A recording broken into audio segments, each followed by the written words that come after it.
Début ce mercredi de la campagne de sensibilisation pour le recensement général de la population en République démocratique du Congo. C'est ce qu'a annoncé le ministre d'État en charge du plan, Guila Niembo, au sortir de l'audience que le président Félix Tshisekedi a accordée hier aux représentants résidents de l'UNFPA, Alain Akpadji. Le projet de loi de programmation militaire 2027-2030 et celui portant réforme de la loi cadre de FARDC ont été présentés hier mardi à l'Assemblée nationale. C'est le vice-premier ministre, ministre de la Défense nationale et ancien combattant Guy Kabombo Mwadianvita qui les a défendus devant les députés nationaux réunis en plénière. En sport, l'Espagne a décroché son ticket pour la finale de la Coupe du Monde après avoir battu la France 2-0. En finale, l'Espagne affrontera le vainqueur de la deuxième demi-finale qui opposera ce soir l'Angleterre à l'Argentine. C'est l'heure du journal sur Télé 50. Bienvenue à toutes et à tous. Je le disais dans les titres, début ce mercredi de la campagne de sensibilisation pour le recensement général de la population en République démocratique du Congo. C'est ce qu'a annoncé le ministre d'État en charge du plan, Guila Niembo, au sortir de l'audience que le président de la République, Félix Antoine Tshisekedi Tshilombo, a accordée hier à la Cité de l'Union africaine aux représentants résidents de l'UNFPA, Alain Akpadji.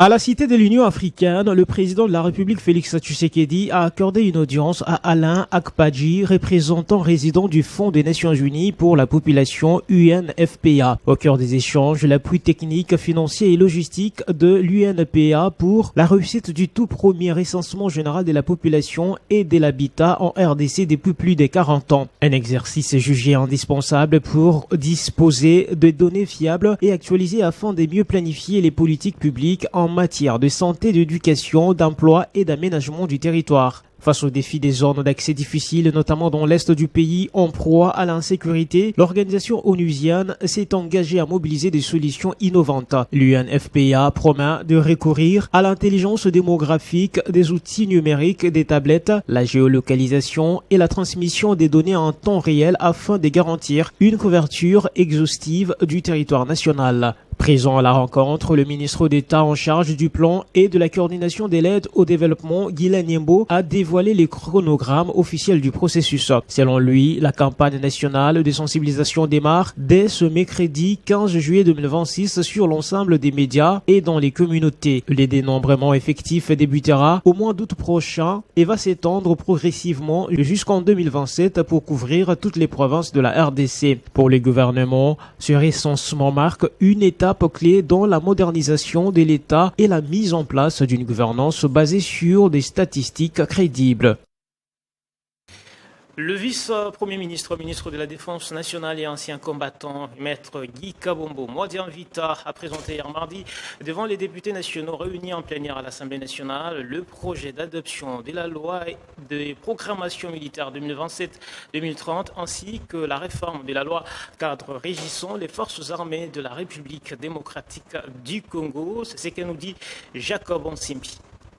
C'est par cette loi de programmation militaire 2027-2030 que le VPM de la Défense nationale et ancien combattant maître Guy Kabombo Mwadianvita marque sa détermination à convaincre les élus nationaux de mettre plus de moyens financiers pour moderniser et professionnaliser les FARDC.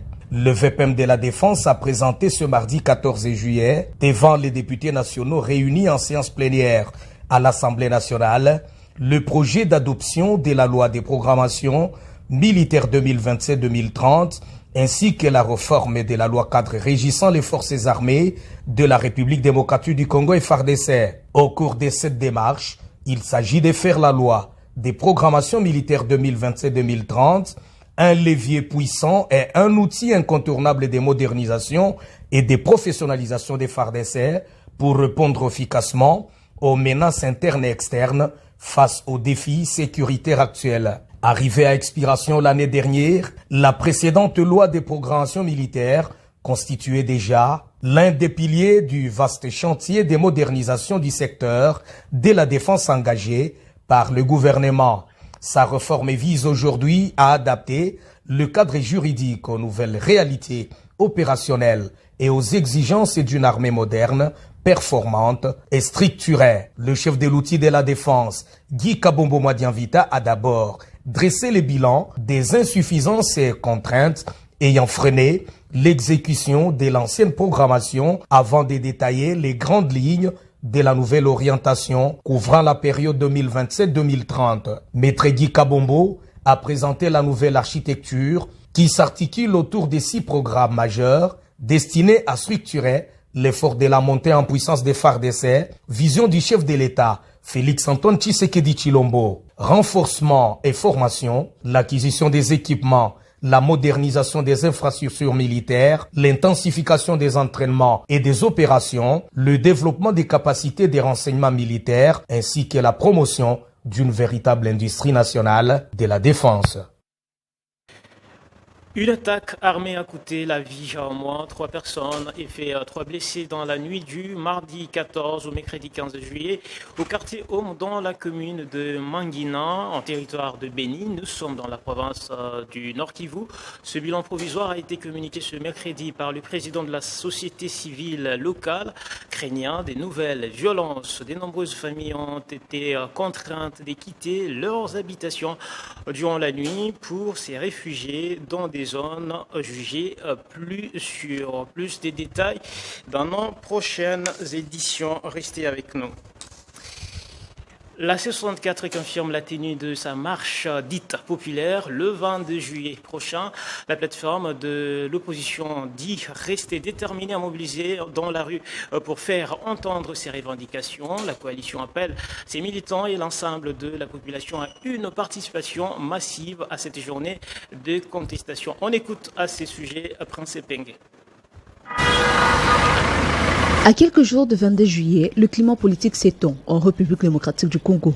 Alors que la coalition, article 64, maintient son appel à manifester contre le projet de réforme constitutionnelle, des divergences apparaissent au sein même de la majorité présidentielle autour d'une contre-mobilisation initialement annoncée par l'Union sacrée de la Nation. Depuis Yaoundé, le secrétaire permanent de l'Union sacrée, André Mpata, avait appelé les partis et regroupements membres de la plateforme à organiser le 22 juillet une vaste mobilisation à Kinshasa, de la province, ainsi qu'au sein de la diaspora. L'objectif affiché était de répondre à la manifestation annoncée le même jour par la coalition C64. Quelques jours plus tard, dont hier, l'UDPS, principal parti de la majorité et formation politique du président Félix Tshisekedi, a pris ses distances avec cette initiative. De son côté, l'opposition reste ferme sur sa position. Par le truchement de Prince Pengue, l'un des responsables de la coalition C64 réaffirme sa détermination à descendre dans la rue le 22 juillet. Il qualifie l'appel lancé par André Mpata de provocation et assure que la C64 ne renoncera pas à sa manifestation. Mbata n'a pas trouvé une journée où il peut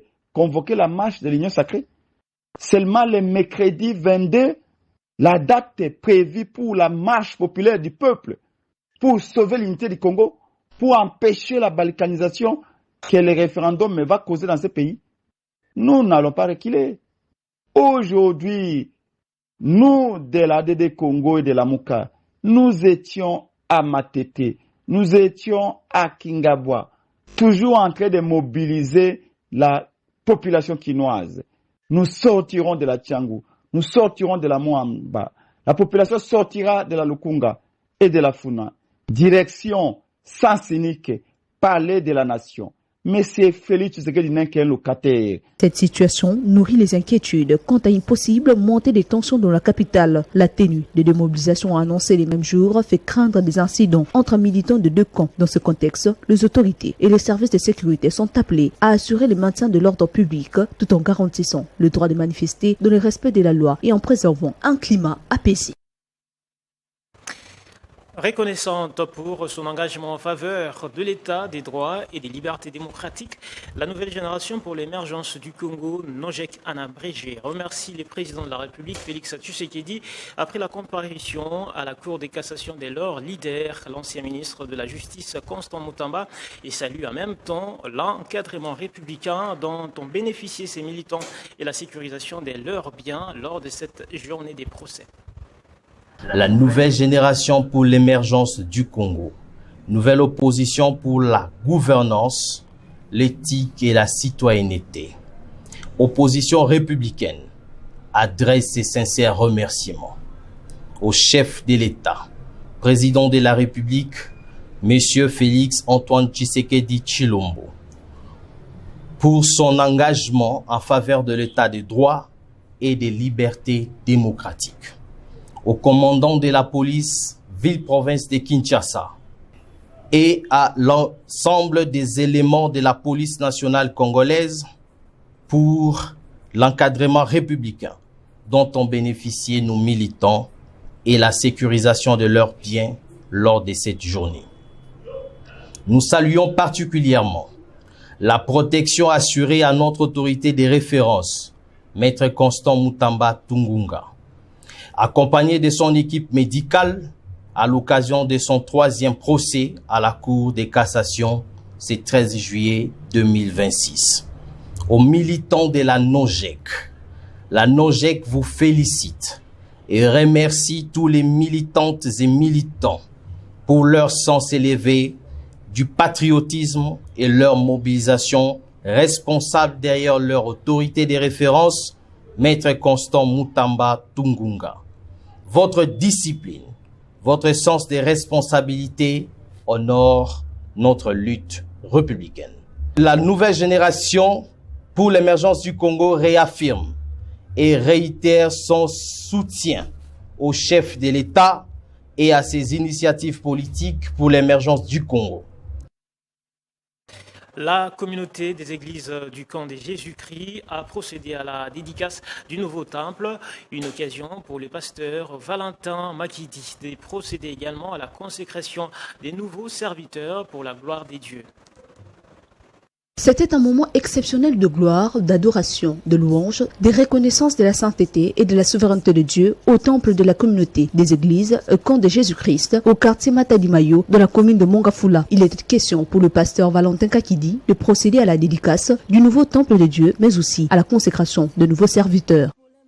À cette occasion, l'Assemblée a célébré et élevé Dieu dans sa gloire, dans une atmosphère de communion de paix, d'édification spirituelle et dans la plus grande reconnaissance de la grandeur de Dieu. Pour cette journée spirituelle exceptionnelle, le pasteur Valentin Makidi en a profité pour lancer un message à toute la communauté portant sur l'amour, l'unité des fils de Dieu, mais aussi la sincérité des engagements pris devant le Seigneur. S'en est suivi la présentation de nouveaux serviteurs et la remise des livrets parcellaires de ces nouveaux temples. En sport, l'Espagne a décroché son ticket pour la finale de la Coupe du Monde après avoir battu la France 2-0. En finale, l'Espagne affrontera le vainqueur de la deuxième demi-finale qui opposera ce soir l'Angleterre à l'Argentine. Retrouvez les temps forts. Place au rappel des principaux titres avant la chronique revue de presse. Début ce mercredi de la campagne de sensibilisation pour le recensement général de la population en République démocratique du Congo. C'est ce qu'a annoncé le ministre d'État en charge du plan, Guila Niembo, au sortir de l'audience que le président Félix Tshisekedi a accordée hier aux représentants résidents de l'UNFPA, Alain Akpadji. Le projet de la loi de programmation militaire 2027-2030 et celui portant réforme de la loi cadre des FARDC ont été présentés hier mardi à l'Assemblée nationale. C'est le vice-premier ministre, ministre de la Défense nationale et ancien combattant Guy Kabombo Mwadianvita qui les a défendus devant les députés nationaux réunis en plénière. En sport, l'Espagne a décroché son ticket pour la finale de la Coupe du Monde après avoir battu la France 2-0. En finale, l'Espagne affrontera le vainqueur de la deuxième demi-finale qui opposera ce soir l'Angleterre à l'Argentine. Et ne quittez pas, vous restez avec nous pour la chronique revue de presse avec Nathan Diamouete.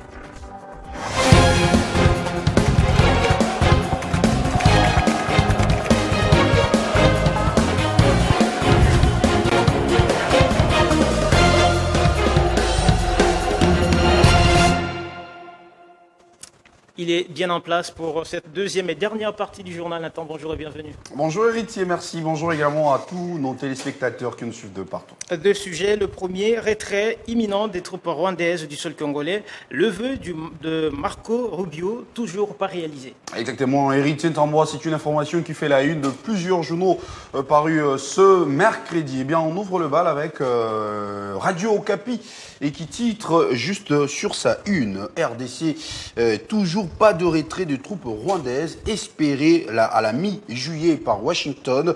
Le portail fait savoir que l'objectif évoqué par Washington n'a pas été atteint à propos de la guerre à l'est de la RDC le 4 juin dernier. Rappelle le média onusien, le secrétaire d'État américain Marco Rubio disait justement espérer voir les troupes rwandaises s'y retirer de l'est de la République démocratique du Congo avant la mi-juillet. Cependant, au 15 juillet, aucun désengagement de forces de défense rwandaises n'a été officiellement constaté dans les zones contrôlées par la rébellion AFC M23. Congo Nouveau, de son côté, et titre retrait de troupes rwandaises annoncé pour le 15 juillet. Washington floué par Kigali. Pourtant, évoque le tabloïd de cette échéance des mi-juillet constituait l'un des premiers tests majeurs de crédibilité de l'accord de paix signé entre la République démocratique du Congo et le Rwanda. Washington et surtout de la fiabilité de la parole donnée par les secrétaires d'État américains pour ce média. Si le retrait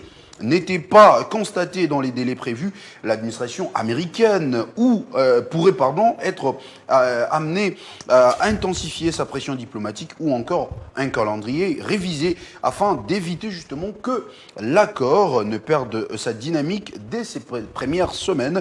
Au fond, la date de la mi-juillet constitue davantage une étape qu'un aboutissement. Média au Congo estime entre-temps qu'en attendant justement d'éventuelles annonces officielle sur la situation du lendemain du 15 juillet, c'est-à-dire après aujourd'hui, les populations de l'Est de la RDC continuent d'espérer que les engagements politiques se traduiront par une amélioration concrète de la sécurité et par un retour progressif de la paix. Second et dernier sujet, minerai critique de l'Est, Kaikwamba porte haut la voix de la République démocratique du Congo. Exactement, Héritier Tombois, c'était hier, mardi 14 juillet 2026, rapporte le journal La Prospérité que la ministre d'État aux Affaires étrangères, Thérèse Kaikwamba, a activement représenté la République démocratique du Congo à New York à une réunion de haut niveau de Nations Unies consacrée aux minerais et critiques. Par sa voix douce mais plus percutante, précise le média, la RDC a rappelé sa vocation de pays solution face aux défis pressants de l'humanité, affirmant justement sa détermination à jouer un rôle clé dans la bataille de la concrétisation de la transition énergétique, bien évidemment dans le monde. Le journal Chronique Éco aborde cette même information et Héritier Tombois avec justement à sa une la chef de la diplomatie congolaise, Thérèse Kaikwamba. Et le média rapporte justement l'objectif est clair, souligne dans ses pages intérieures, faire de la RDC non seulement un fournisseur incontournable de matières premières, mais aussi un territoire de transformation industrielle capable de produire davantage des valeurs ajoutées avant l'exportation. Selon ce journal, cette prise de position ne constitue pas un simple discours diplomatique, elle s'inscrit au-delà, c'est-à-dire dans une orientation économique plus large portée justement par les autorités congolaises. Pour la chef de la diplomatie congolaise, Thérèse Kaikwamba souligne cette fois pour clore justement ce tour d'horizon actualité.cd. La véritable question n'est donc plus seulement de savoir d'où proviennent les minéraux critiques, mais également d'où demeure la valeur qu'ils créent. Selon elle, poursuit les médias en ligne, la République démocratique du Congo porte une ambition claire, c'est-à-dire, Héritier Tombois, devenir un pôle africain majeur de production responsable, de transformation industrielle et d'innovation autour des minéraux critiques. Merci beaucoup Nathan Diamoueté pour cette belle présentation de la revue de presse, surtout bonne suite de la journée. Merci beaucoup Héritier. Fin complète de cette session d'information. Merci à vous de nous avoir suivis à travers le monde. Ne quittez pas, vous restez avec nous. L'actualité reste en continu sur votre télévision.